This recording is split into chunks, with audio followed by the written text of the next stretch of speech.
Imagine una travesía a una tierra lejana y la necesidad de obtener moneda local. El cajero automático más cercano ofrece una solución simple, una comodidad que se siente inequívocamente moderna. Sin embargo, ¿qué pasaría si un sistema con el mismo principio fundamental hubiera existido hace 900 años? ¿Y si los arquitectos de dicho sistema fueran una orden de monjes profundamente religiosos que llegaron a ser más ricos que los reyes y más poderosos que naciones enteras? Ellos controlaron el primer banco internacional del mundo, viviendo una era de esplendor. Pero esa prosperidad llegó a su fin cuando un rey se encontró excesivamente endeudado con esta orden. Hoy nos sumergiremos en la historia secreta de los caballeros templarios y exploraremos cómo su legado sigue impactando nuestro mundo. Si este tipo de contenido es de su interés, considere suscribirse para no perderse futuros episodios. En la era moderna, transferir fondos a través del globo es un proceso casi instantáneo. Unos pocos toques en un dispositivo móvil o una visita a una sucursal bancaria local son suficientes para completar una transacción. Así funciona la finanza contemporánea. Pero si retrocedemos 900 años, el dinero no era un concepto digital y virtual, era un activo físico, tangible, era pesado, producía un sonido distintivo en las bolsas de los viajeros y, como resultado, atraía una atención no deseada. Ahora, imaginemos a un viajero solitario en el siglo XII en ruta hacia Jerusalén. Está fatigado, sus ropas están desgastadas y su mente se concentra en un único objetivo: alcanzar la ciudad sagrada. Lleva consigo algo de dinero, plata, pero su peso es una carga constante que atrae miradas indiscretas. Para empeorar las cosas, los caminos por delante no son seguros. Hay bandidos, enemigos e incluso guardias corruptos en los puestos de peaje. Se enfrenta a un dilema: ¿cómo mantener su dinero a salvo? No puede llevarlo consigo sin arriesgar su vida, pero tampoco puede simplemente dejarlo atrás. Entonces se topa con una fortaleza de piedra, marcada por una gran y audaz cruz roja sobre la puerta.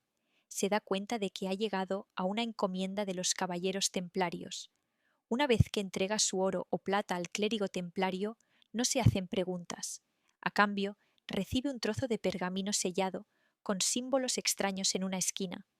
Para cualquier otra persona sería solo un pedazo de papel sin valor, pero para los templarios era tan valioso como el oro. Lo que los templarios habían creado era un sistema que hoy damos por sentado.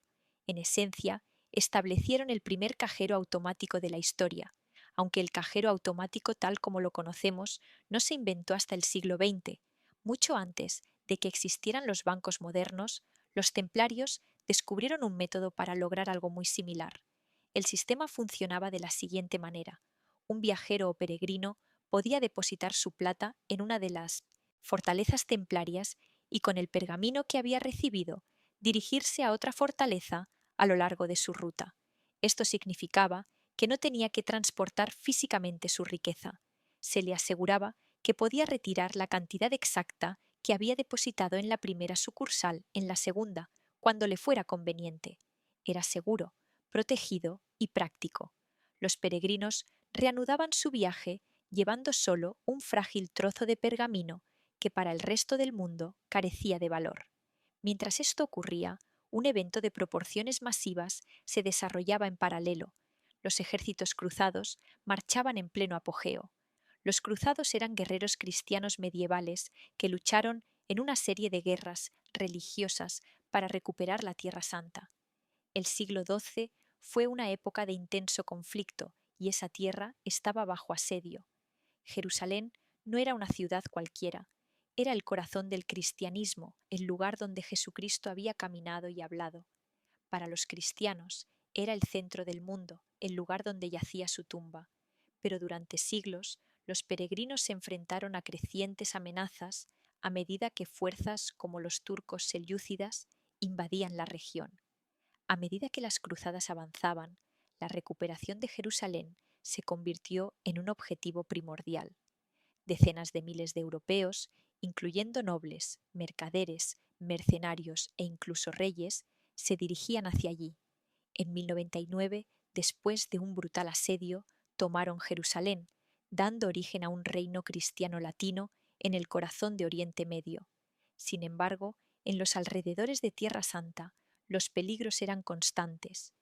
Cuando los peregrinos salían de los reinos de un estado cruzado, a menudo eran atacados por poblaciones locales descontentas con la conquista de sus tierras, y aquí es donde entraron en escena los caballarios templarios.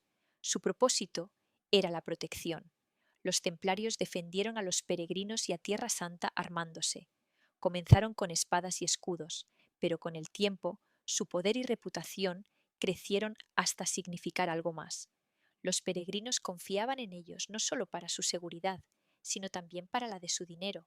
Es por eso que los templarios evolucionaron de guerreros de campo de batalla a banqueros internacionales.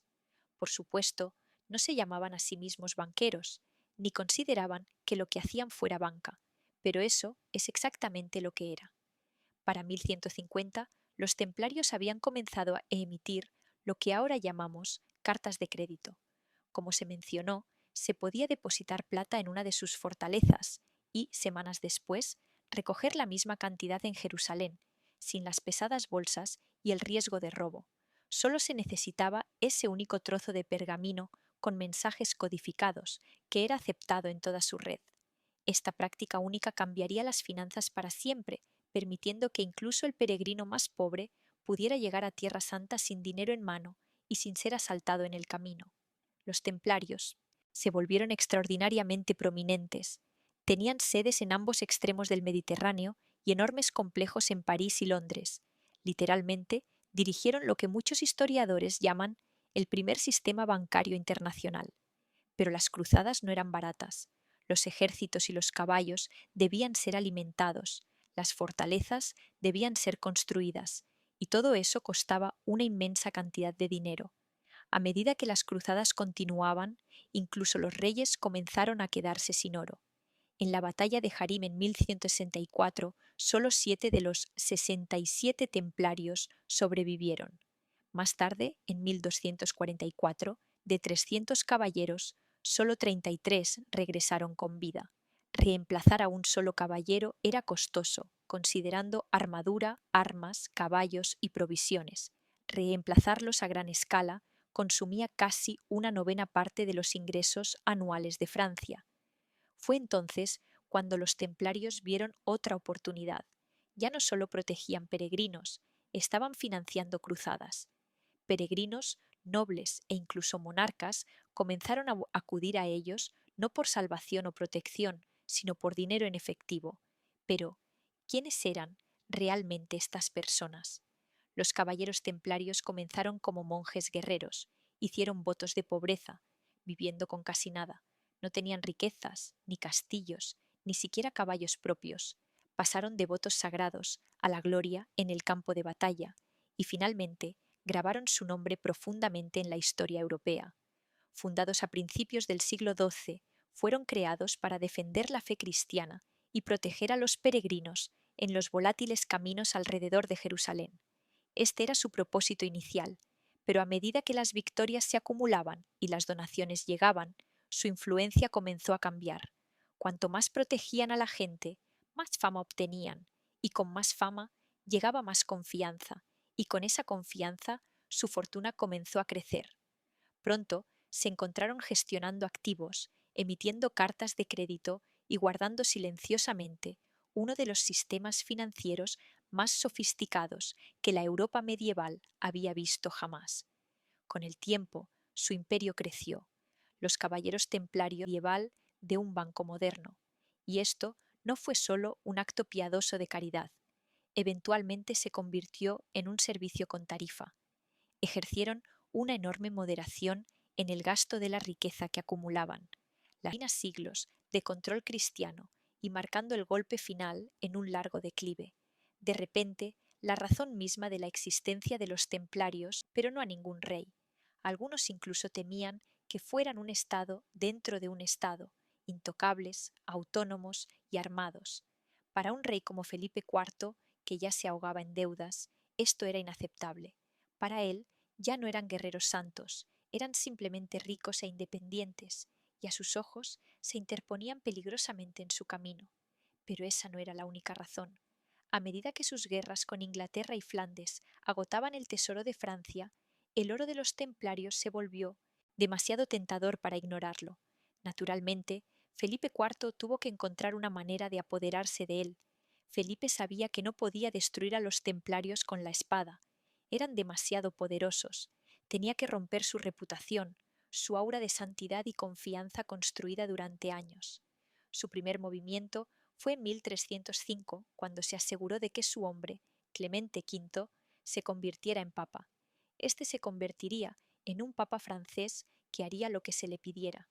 Ahora, con la Iglesia en su bolsillo, solo le quedaba una excusa para atacar, y esa llegó el 13 de octubre de 1307. Se tendió la trampa. Felipe IV ordenó el arresto de todos los templarios en Francia, acusándolos de herejía, corrupción e incluso sodomía. Envió escandalosas cartas de acusación a otros monarcas para que siguieran su ejemplo. La mayoría de esas cartas fueron rechazadas, pero en Francia el daño estaba hecho. Jacques de Molay, el gran maestre, fue capturado, al igual que cientos de otros. Durante los siguientes 7 años fueron interrogados, torturados y lentamente quebrantados. Algunos murieron y otros confesaron crímenes que nunca habían cometido. Una vez que terminaron los arrestos y los juicios, quedaba una gran pregunta: ¿qué pasaría con todo el dinero de los templarios? El Papa Clemente V tenía una respuesta.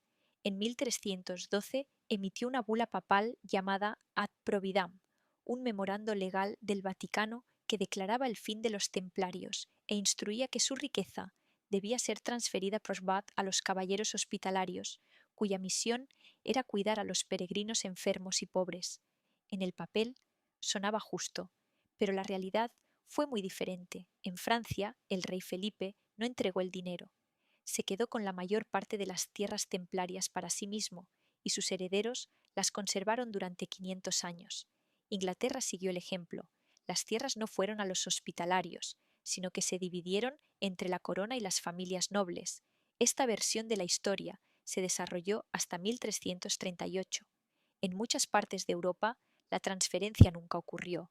Los activos de los templarios fueron silenciosamente absorbidos por reyes, duques y obispos. Aquí es donde algo más grande comenzaba a cambiar. A medida que los monarcas y nobles se apoderaban de las tierras y la infraestructura financiera templaria, las viejas reglas del feudalismo comenzaron a desmoronarse. Los gobernantes ya no dependían únicamente de la lealtad de los vasallos. En cambio, comenzaron a ejercer el poder a través de las finanzas. La riqueza podía centralizarse y moverse sin ejércitos ni castillos. En otras palabras, el sistema que los templarios habían construido plantó las semillas que socavarían silenciosamente el feudalismo. Públicamente, los templarios habían desaparecido. Institucionalmente, fueron borrados. Pero la infraestructura que crearon, libros de contabilidad cifrados, finanzas transfronterizas, banca basada en la confianza, no desapareció, solo cambió de manos. Con la caída de la orden, alguien tenía que llenar el vacío. Algunos antiguos empleados y personal templario probablemente encontraron que sus habilidades eran útiles en los bancos emergentes de Florencia y Venecia. Mientras tanto, otros consolidaron su poder en las cortes de reyes y duques. Específicamente, en Florencia, se estaba formando un tipo diferente de imperio, esta vez con banqueros en lugar de caballeros. La familia Medici no solo dirigía un banco en Florencia, dirigían una red. La sociedad holding principal estaba en Florencia, pero tenían sucursales en Roma, Venecia, Pisa, Milán, Ginebra, Brujas, Londres e incluso Aviñón. Cada sucursal manejaba sus propios acuerdos locales, alimentando la máquina más grande de la familia. La banca no era su única actividad, también estaban involucrados en el negocio de la seda y la lana, lo que les daba influencia en el comercio. Innovaron en la contabilidad por partida doble, pero su verdadera innovación fue la confianza. Su reputación aseguraba lealtad. Y al igual que los templarios, combinaron conexiones religiosas con control financiero. Su descentralización legal y financiera reflejaba métodos institucionales que fueron pioneros de los caballeros templarios. Más tarde, la dinastía bancaria Rothschild, que comenzó a principios del siglo XIX, también elaboró sobre el modelo multinacional basado en sucursales. Esta operación familiar financió silenciosamente guerras, reconstruyó naciones y prestó a imperios, utilizando una estructura que parecía bastante familiar. Emplearon el mismo tipo de coordinación transfronteriza, confianza institucional y contabilidad basada en libros de contabilidad, cuyas bases habían sentado los templarios siglos antes. Avanzando unos siglos más, los sistemas bancarios suizos adoptarían un modelo similar, hablando de secreto bancario absoluto, inmunidad de interferencia externa e independencia del control estatal. La Ley de Secreto Bancario suizo de 1934 se remonta a prácticas que reflejan las ideas templarias de confidencialidad e independencia legal. Las finanzas extraterritoriales prosperan en redes de confianza, intermediarios y secreto transfronterizo, muchos de los mismos principios que usaron los templarios. Y los bancos centrales modernos también operan a través de una red cerrada de confianza, a menudo por encima del Estado-nación. Los mismos mecanismos silenciosos que los templarios una vez operaron a través de Londres, París y Jerusalén, ahora mueven miles de millones de dólares a través de Basilea, Frankfurt, Londres y Nueva York. Los caballeros templarios desaparecieron como orden hace más de 700 años, pero su sombra institucional persiste. Si uno cruza hoy la puerta de cualquier banco moderno y observa con atención, encontrará ecos de aquellas soluciones prácticas nacidas en fortalezas y casas conventuales. No hablo solo de emblemas o leyendas, me refiero a procedimientos, estructuras y hábitos administrativos que, transformados por el tiempo y por distintas manos, siguen organizando la manera en que gestionamos el dinero y la confianza. Esa continuidad no es una línea recta ni un homenaje consciente, sino una sucesión de apropiaciones, adaptaciones y réplicas, ideas útiles que sobreviven porque sirven. Cuando mencionamos las cartas de crédito templarias, instrumentos que permitían al peregrino depositar valores en un lugar y retirarlos en otro mediante letras o documentos de garantía, estamos señalando un antecedente remoto de la idea de transferir poder adquisitivo a distancia. Es tentador trazar una línea directa desde aquellas letras al plástico de una tarjeta de crédito o al cajero automático, y hay una verdad práctica en esa comparación. Ambas familias de instrumentos resuelven el mismo problema básico, el de mover valor sin transportar metal ni exponerse a robos. Pero también conviene matizar. Los mecanismos modernos utilizan tecnologías, marcos legales y redes electrónicas que no existían entonces. Lo que heredamos fue el principio organizativo, la posibilidad de confiar en un tercero y en un documento, más que la forma técnica exacta. Aún así, la analogía funciona para entender cómo una idea institucional puede metamorfosearse en soluciones tecnológicas totalmente distintas. La red de puestos de avanzada templaria, fortalezas, commanderies y casas de paso, actuaba, en la práctica, como una primera versión de una red de sucursales. No eran todavía bancos comerciales en el sentido completo, pero sí ofrecían nodos donde se custodió, registró y redistribuyó valor. Además, facilitaban la circulación de personas y mercancías. Esa lógica territorial, con espacios interconectados que comparten procedimientos y normas, es el esquema básico que hoy siguen las sucursales bancarias internacionales, oficinas dispersas, protocolos uniformes y la posibilidad de operar en distintos territorios manteniendo continuidad administrativa. Su meticuloso mantenimiento de registros merece una atención especial. Los templarios llevaban libros, inventarios y actas, sistematizaban entradas y salidas, consignaban garantías y mantenían correspondencias contables que permitían auditar y verificar operaciones. En términos modernos, podríamos decir que practicaban una forma rudimentaria de contabilidad organizada, un antepasado distante de la partida doble, mucho antes de que existieran los programas informáticos que hoy usamos para llevar cuentas. Insisto en rudimentaria. No fue Excel, pero sí una disciplina de asientos, comprobantes y responsables que hizo posible la gestión a escala. El legado templario no vive únicamente en libros de historia o en teorías conspirativas. Está incrustado en la rutina de los bancos locales y en la arquitectura de las finanzas. Cuando una institución cierra una oficina, confisca activos o borra símbolos, lo que desaparece es la fachada, no siempre las técnicas. Las riquezas y los instrumentos que pertenecieron a la orden fueron absorbidos y reconfigurados por tesoros reales, casas mercantiles y entidades emergentes. Aquellas prácticas se retocaron, se ampliaron y se codificaron bajo otros nombres, pero su funcionalidad esencial, custodia, transferencia, registro y confianza, siguió circulando. En la internacional estemos participando de una tradición institucional que, en sus orígenes, germinó en castillos de piedra y manuscritos cuidadosos, y su influencia no se detuvo solo en el dinero. Más allá de las arcas y con monarquías, alimentaron tensiones y denuncias. Admitir las imperfecciones no es menor, nos obliga a leer el legado templario con complejidad, reconociendo tanto su innovación como sus límites morales y jurídicos. Sin embargo, sería imprudente negar la magnitud del legado que esas prácticas dejaron. No se trata simplemente de nostalgia por lo antiguo, sino de ver cómo ciertas soluciones organizativas sobrevivieron y se transformaron. Aquella red de casas y fortalezas actuaba efectivamente como un sistema de sucursales, la movilidad de crédito que permitía a un peregrino depositar dinero en un punto y retirarlo en otro.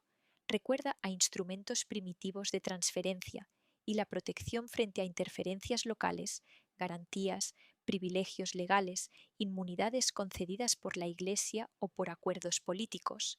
Creó un espacio donde la actividad económica podía operar con relativa autonomía. Esos elementos, sucursales, crédito móvil, protección institucional, no desaparecieron cuando cayó la orden, migraron, se reinterpretaron y se incorporaron a otros dispositivos de poder y finanza. Los protagonistas de este cambio no fueron, curiosamente, los grandes monarcas o los emperadores. No fueron las coronas quienes inventaron por sí solas estas redes de confianza financiera, sino hombres con hábitos y con armadura, religiosos que manejaban códigos de disciplina y de contabilidad. Su curiosa combinación de espiritualidad y pragmatismo les permitió diseñar una maquinaria administrativa y económica sorprendentemente eficiente. Esa precisión administrativa, registros, procedimientos, redes de corresponsales, sembró conceptos que con el tiempo se convertirían en normas para la gestión del capital a mayor escala. Si hoy miramos un banco moderno, es fácil creer que su arquitectura es fruto exclusivo del capitalismo mercantil tardío o de los mercados financieros de la era industrial. Pero muchas de las ideas y prácticas básicas, la separación entre custodio y propietario, el uso de instrumentos para transferir valor a distancia, la organización en oficinas dispersas conectadas por protocolos de confianza, tienen antecedentes que se rastrean hasta instituciones medievales como la templaria. No quiero sugerir que todo lo que hizo la banca vino de una sola fuente, ni que no hubo contribuciones de mercaderes italianos, judíos prestamistas u otras órdenes religiosas. Lo que sí se puede afirmar con serenidad es que las prácticas templarias constituyeron un eslabón significativo en una cadena larga de innovaciones. Los monarcas, por su parte, intentaron, y en ocasiones lograron, asestar golpes demoledores contra la orden. Procedimientos judiciales, arrestos masivos, la incautación de bienes y la cancelación de privilegios fueron algunas de las herramientas políticas y legales empleadas para cortar de raíz lo que se percibía como una potencia paralela. Es fácil imaginar esas escenas como el choque frontal entre la corona y una entidad que acumulaba recursos, inmunidades y una red de influencias que interfería con las ambiciones reales. Pero destripar la institución visible, disolver comandancias, vaciar tesoros, hacer desaparecer símbolos y líderes, no es lo mismo que borrar de la práctica cotidiana las soluciones organizativas y administrativas que aquella institución había perfeccionado a lo largo de décadas. La historia, con su paciencia acostumbrada, nos muestra que las ideas útiles rara vez mueren con sus inventores. Se copian, se traducen a nuevos contextos y se integran en otras manos. El ataque político puede eliminar una estructura, pero no neutraliza de inmediato los procedimientos técnicos que funcionaban en su interior. Cuando una orden desarrollaba un método eficaz para llevar libros, certificar depósitos o coordinar corresponsales en territorios distantes, lo que quedaba, además de pergaminos y cajas fuertes, era un conjunto de prácticas operativas. Esas rutinas llevaban consigo saberes personales, administradores y escribanos, formatos documentales, modelos de cartas, sellos, protocolos de registro y una lógica organizativa que podía servir a fines distintos. Por eso, al disolverse la entidad que las inventó, otras instituciones con problemas similares tenían un incentivo fuerte para recuperarlas. Les ahorraban el coste de inventar de nuevo y ofrecían soluciones ya comprobadas. Las vías por las que esas prácticas sobrevivían eran variadas y, a menudo, discretas. En algunos casos, los técnicos, escribientes, gestores o agentes cambiaban de amo, pasaban de una casa conventual a las arcas reales, o eran contratados por mercaderes que necesitaban la misma disciplina contable. En otros, los propios documentos y protocolos eran recontextualizados. Un modelo de carta de garantía podía transformarse en una cláusula contractual utilizable por una casa mercantil. Un libro de inventarios se adaptaba así a un archivo real con otro propósito. También existía la apropiación legal. Privilegios y exenciones que habían servido a la orden podían ser reclamados, reinterpretados o recreados en formas que beneficiaban a las corona o a actores urbanos, convirtiendo prerrogativas eclesiásticas en prerrogativas civiles o comerciales. Además, la imitación no suele ser literal, más bien, es una selección crítica. Los observadores tomaban lo que les era útil y lo acomodaban a sus marcos jurídicos y administrativos. Eso explicaría por qué vemos continuidades funcionales a pesar de rupturas políticas dramáticas. No es la misma caja, ni los mismos sellos, pero la intención, facilitar la circulación de valores, reducir el riesgo del transporte físico, garantizar trazabilidad, se mantiene. De modo semejante a cómo una técnica de carpintería puede sobrevivir cambiando clavos, madera y herramientas, las prácticas financieras y administrativas se reciclaban con nuevos soportes, nombres y legitimaciones. Hay también una lógica política en esa transferencia. Las monarquías que absorbían prácticas adquirían no solo métodos, sino capacidad. Incorporar sistemas de registro y corresponsalía permitía a los estados centralizar recursos, mejorar la recaudación y proyectar poder más allá del núcleo de la corte. Por su parte, los mercaderes que adoptaban esos procedimientos podían expandir redes de crédito y confianza, abriendo mercados y reduciendo costes comerciales. En otras palabras, la supervivencia técnica implicaba a menudo una reconversión del objetivo, lo que en manos de una orden servía para proteger peregrinos y financiar obras. En manos de la corona podía servir para sostener ejércitos o administrar rentas. Tampoco hay que idealizar ese proceso. La incorporación de prácticas también puede suponer violencia simbólica y material. Cuando los bienes y saberes de una institución son expropiados, los perdedores suelen desaparecer de los registros oficiales. Las voces que contaban la historia dejan de escucharse. Aún así, la eficacia práctica tiene peso propio y tiende a imponerse en la arena administrativa cuando resulta útil a los intereses dominantes. Por ello, la eliminación de la fachada no garantiza la extinción de la técnica. Al final, la lección es doble y sobria. Por un lado, las acciones autoritarias pueden desmantelar estructuras y castigar personas. Por otro, las soluciones prácticas, especialmente las que resuelven problemas recurrentes de gestión y confianza, resisten la muerte institucional al ser copiadas, adaptadas y reutilizadas. La historia económica, en consecuencia, conserva la huella de aquellos dispositivos, aunque desaparezcan sus creadores. No es un eco místico, sino la lógica racional de quienes buscan lo que funciona y lo incorporan para sus propios fines. ¿Por qué esas técnicas sobrevivieron? porque resolvían problemas palpables y repetidos. No eran elegantes abstracciones, sino procedimientos prácticos que redujeron riesgos, costos y fricción en contextos donde esas tres cosas determinaban la viabilidad de cualquier empresa.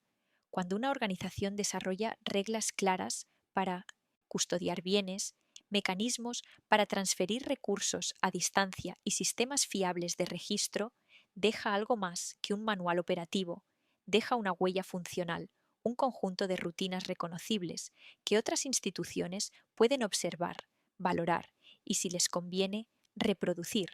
La red de sucursales templaria, esas casas y fortalezas interconectadas, capaces de recibir depósitos, expedir documentos y custodiar bienes, resolvía un problema esencial en territorios políticamente fragmentados y peligrosos. En tiempos en que el tránsito estaba expuesto a bandidaje, bloqueos y jurisdicciones superpuestas, disponer de nodos seguros donde confiar valores equivalía a una ventaja estratégica.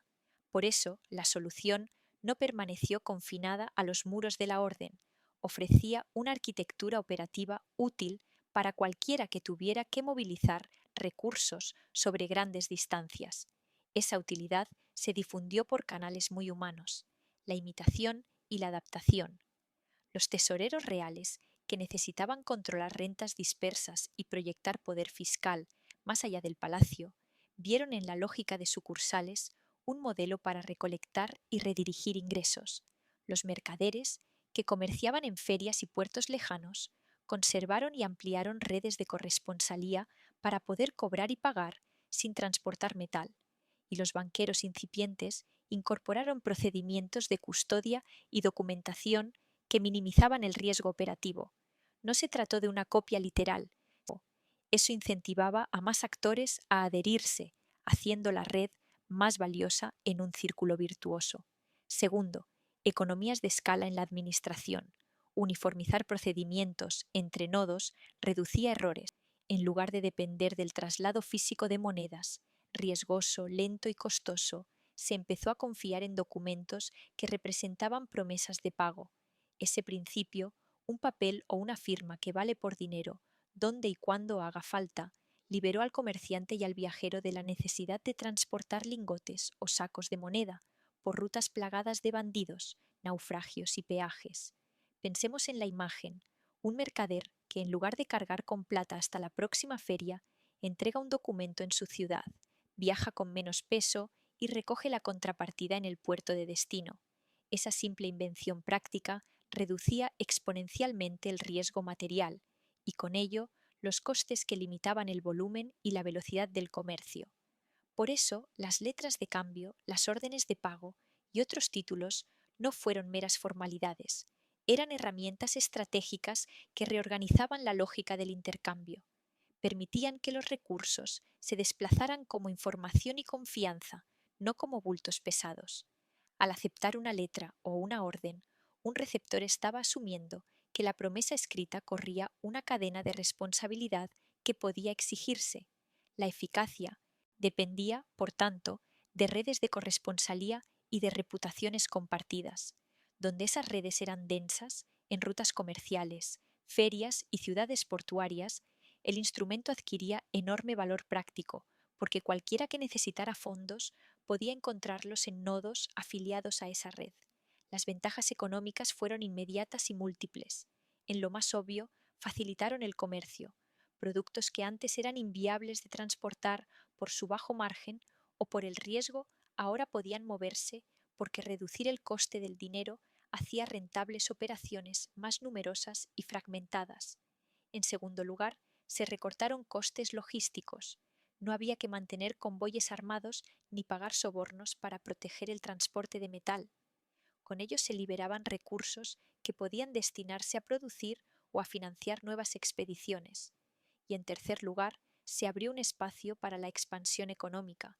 Al aumentar la velocidad y seguridad de los pagos, se multiplicaron las transacciones posibles, lo que estimuló la especialización, la demanda y la integración de mercados distantes. Naturalmente, una herramienta tan útil atrajo la atención de tesoreros y banqueros.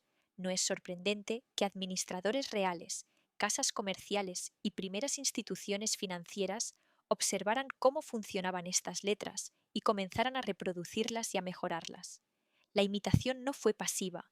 Se incorporaron garantías legales, cláusulas que facilitaban la transferencia del derecho de cobro, mecanismos de endoso y procedimientos de acreditación que aumentaron la fungibilidad del documento, con cada ajuste técnico, formas de certificar la autenticidad, reglas para el protesto en caso de impago o modalidades de aseguramiento, se hacía más fácil confiar en ese papel como equivalente al metal. Ese proceso de adaptación convirtió conceptos originarios en prácticas corrientes bajo otras denominaciones y marcos jurídicos. Lo que en un contexto podía llamarse orden o carta pasó a integrarse en repertorios contractuales más complejos. Los instrumentos se profesionalizaron, aparecieron corresponsales permanentes entre ciudades y se desarrollaron normas contractuales que facilitaban el comercio transregional. Además, la existencia de tales instrumentos incentivó la aparición de servicios financieros complementarios, coberturas contra el riesgo, intermediación de crédito y formas de contabilizar y auditar esas operaciones, que terminaron por constituir el andamiaje de la banca emergente. Es importante subrayar que esta transformación fue gradual y colectiva. No hubo una única invención milagrosa, sino una serie de mejoras prácticas que, sumadas, alteraron la manera de mover valor. La movilidad de crédito no solo salvó al comerciante del peligro inmediato de la ruta, reconfiguró la confianza, las instituciones y los incentivos que hacen posible el intercambio a gran escala. Así, lo que comenzó como un conjunto de soluciones puntuales se institucionalizó con el tiempo, dando forma a herramientas financieras y a procedimientos administrativos que, con nuevas técnicas y nombres, siguen siendo la columna vertebral de la transferencia de capital a distancia en nuestros días. También existieron dimensiones legales y privilegios que hicieron a la orden particularmente atractiva y, al mismo tiempo, peligrosamente dependiente de su contexto político para quienes concentraban poder. Los templarios no operaban en un vacío jurídico, gozaban de un conjunto de facultades formales que les otorgaban una autonomía efectiva frente a muchas autoridades locales. Esas prerrogativas podían tomar formas concretas y variadas: protecciones judiciales que limitaban la intervención de tribunales seculares, inmunidades frente a impuestos o exacciones locales, derechos sobre caminos y posadas, e incluso la capacidad de moverse con propiedades y correspondencia bajo ciertas garantías. En un mundo en el que la fragmentación política multiplicaba los riesgos, pequeños señoríos, jurisdicciones superpuestas, bandidaje en las rutas, disponer de un estatus privilegiado equivalía a un activo operativo, permitía establecer rutas seguras, custodiar bienes con menos interferencias y funcionar con una continuidad que otras instituciones no siempre podían garantizar. Cuando la orden perdió su favor y fue desmontada políticamente, esas facultades no se desvanecieron como por arte de magia, se repartieron, se reclamaron o se reinterpretaron según convenía a nuevos actores. Parte de ese proceso fue simple apropiación. Los tesoros reales o las monarquías emergentes reclamaron derechos, bienes y privilegios para sostener su propia administración y financiar campañas. Otra parte fue de reinterpretación. Mercaderes poderosos y casas comerciales, con redes transnacionales, tomaron prácticas jurídicas y operativas y las ajustaron a sus necesidades, transformando privilegios religiosos en instrumentos comerciales o contractuales. Y otra porción terminó por institucionalizarse. Elementos de aquellas prerrogativas se codificaron, a veces explícita, a veces tácitamente, en reglas administrativas que pasaron a formar parte del repertorio legal de nuevas instituciones. En suma, no solo se apropiaron de riquezas físicas, también se incorporaron rutinas, modelos de confianza y formas de organización con potencial político y comercial. Ese proceso de transferencia tiene un rasgo que conviene subrayar. Raramente se trató de una clonación literal. La mimética histórica suele funcionar por imitación y mejora, no por copia exacta. Cuando un grupo observa una solución eficaz en otro, no la replica palabra por palabra, la adapta a su propio entramado jurídico, la mezcla con tradiciones locales y la maquilla con tecnologías y discursos nuevos. Por ejemplo, un privilegio que en el seno de una orden religiosa operaba respaldado por una bula papal o un voto monástico puede, al ser absorbido por una corona o por una casa mercantil, revestirse de contratos, cartas patente o convenios municipales que cumplen una función análoga bajo otro nombre. De igual modo, un procedimiento de registro que funcionaba con sellos y libros manuscritos será reconducido más tarde hacia archivos reales con reglamentos y luego hacia registros mercantiles con formularios estandarizados. La materia cambia, pero la finalidad, garantizar trazabilidad y responsabilidad, se mantiene. Esa adaptación implicó también un diálogo con las limitaciones y oportunidades de cada nuevo contexto. Las técnicas templarias, diseñadas para operar en espacios de peregrinación y conflicto, tuvieron que ajustarse cuando entraron en contacto con economías urbanas, mercados portuarios o administraciones centralizadas. Algunas prácticas se flexibilizaron, otras se endurecieron y varias se combinaban con innovaciones procedentes de otros actores. El saber mercantil de las lonjas, los instrumentos crediticios de comerciantes italianos, los procedimientos de contabilidad emergentes en ciudades pujantes. El resultado no fue una mera traslación, sino una recombinación, piezas viejas que encontraban encaje en repertorios nuevos y, al hacerlo, cambiaban de forma y de nombre. Conviene destacar las consecuencias políticas de ese traspaso. Privilegios que en manos de una orden podían servir para proteger peregrinos y financiar hospitales. En manos de la corona podían transformarse en palancas para centralizar recursos y ejercer control fiscal. En manos de mercaderes podían constituir ventajas competitivas que abrían mercados y redes comerciales. Esa versatilidad explica por qué tantas prácticas sobrevivieron. Eran funcionales desde múltiples perspectivas y, por tanto, atractivas para actores muy distintos. Pero existe también una lectura crítica. Privilegios concentrados tienden a generar resistencias y resentimientos sociales, eclesiales o políticas que alimentan conflictos y, en última instancia, pueden llevar a procesos de desmantelamiento o reforma. Es la paradoja clásica. Lo que otorga eficacia a una organización también puede provocar su caída cuando las condiciones de poder cambian. Con el tiempo, las prácticas mudaron de piel, cambiaron nombres, de carta de garantía a letra, de casa a oficina, cambiaron soportes, del pergamino al archivo encuadernado, de ahí al libro mayor y luego a las bases de datos.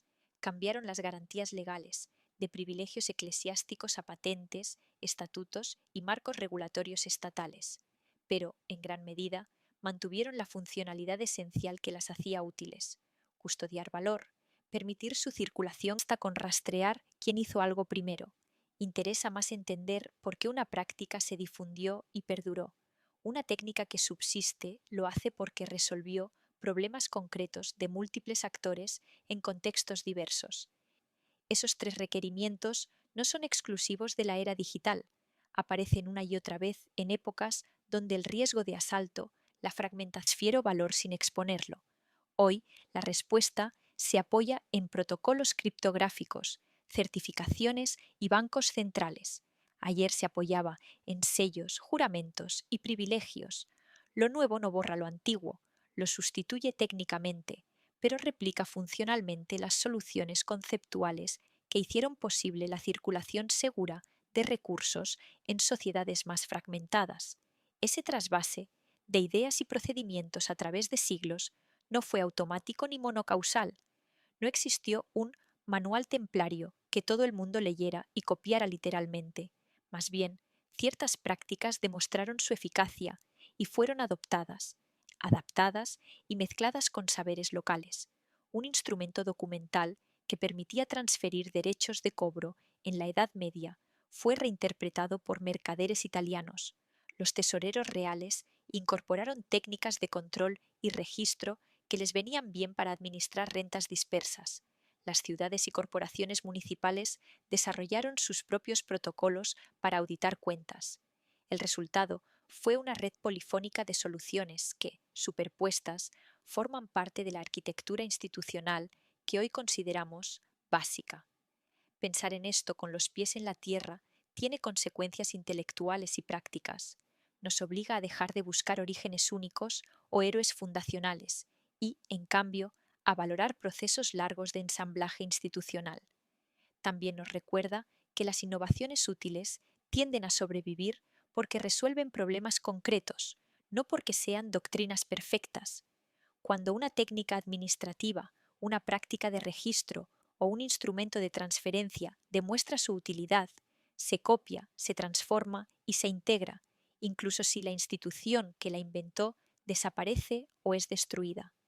Esa resiliencia de la técnica práctica es la que explica que, detrás de la pantalla fría del cajero o del cuadro de confirmación de una transferencia, haya siglos de soluciones probadas.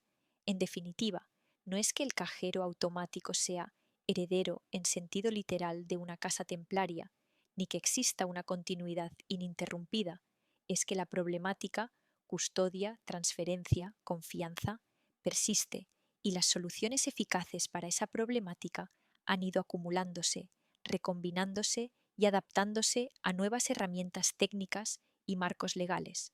Comprender esa herencia compleja nos ayuda a ver la banca no como un fenómeno exclusivamente moderno, sino como el resultado de una larga conversación entre necesidad, técnica y política, una conversación que sigue abierta cada vez que decidimos a quién confiar nuestro dinero y por qué procedimientos lo hacemos circular. No se trata de una línea recta ni de la revelación de una única invención que de pronto genera todo lo demás. Más bien, la historia financiera se parece a una trama compleja en la que confluyen necesidades concretas, soluciones técnicas imperfectas y decisiones políticas que abren o cierran caminos. En ese cruce, entre lo que la exigencia práctica demanda, lo que la técnica permite y lo que la política tolera o premia, surgieron respuestas que funcionaron, se replicaron y con el tiempo entraron en el repertorio de lo posible. Las innovaciones que sobreviven no son siempre las más brillantes en abstracto, sino las que resuelven problemas urgentes en contextos reales, facilitar pagos a distancia, proteger valores en tránsito, coordinar oficinas lejanas o garantizar cierta continuidad administrativa frente a fronteras cambiantes.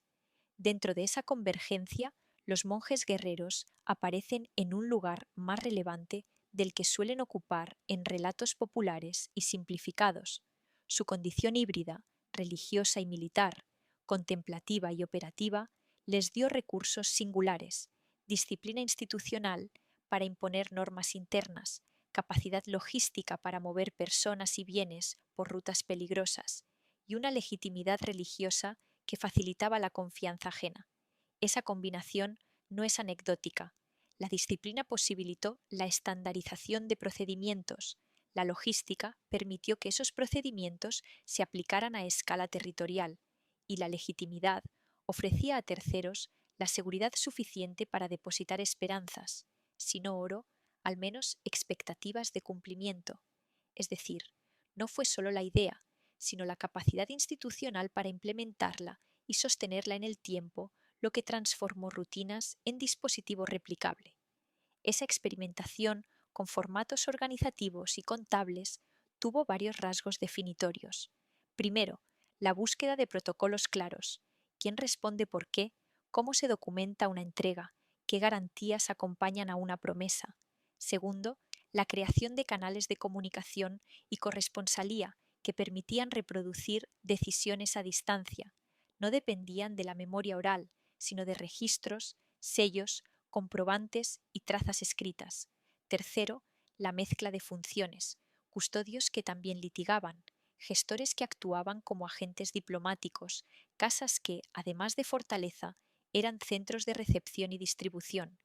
Esa combinación de roles hizo viable una especie de tecnología administrativa que, por su eficacia, llamó la atención de actores con necesidades parecidas. Reconocer este papel no implica hacer una hagiografía ni absolver conductas reprochables. Al contrario, es posible reconocer la eficiencia de ciertas prácticas al mismo tiempo que se critica el contexto desigual en el que se aplicaron, las ambiciones de acumulación y las veces en que el poder se ejerció con opacidad.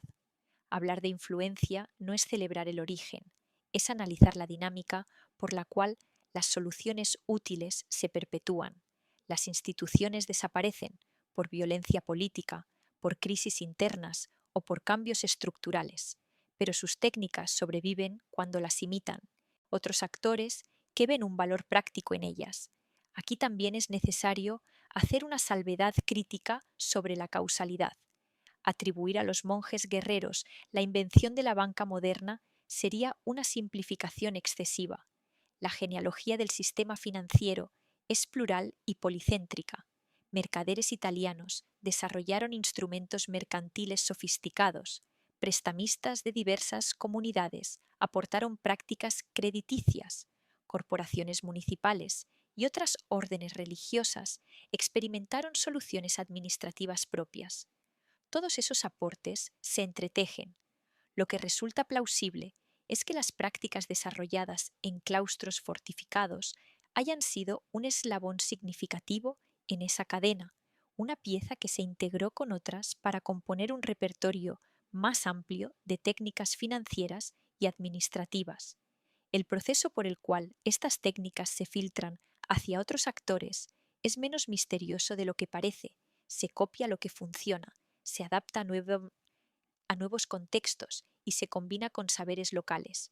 Una casa templaria que custodia valores y expide documentos de confianza ofrece un modelo operativo que un tesorero real, un mercader o una corporación municipal puede adoptar y modular.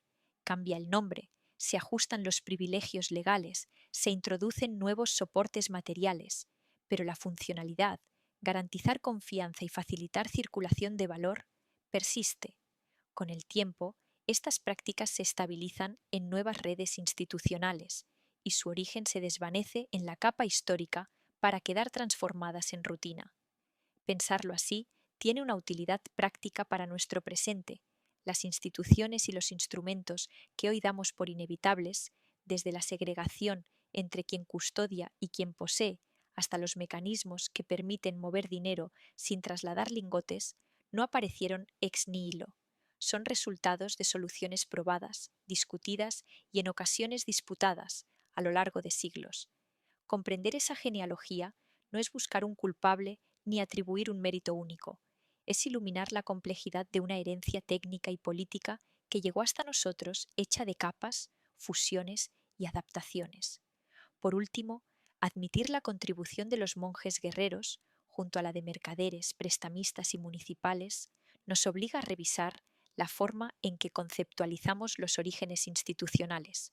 La historia económica no es una biografía con un único héroe editorial, es una red de invenciones que se contagian, se ajustan y se recombinan.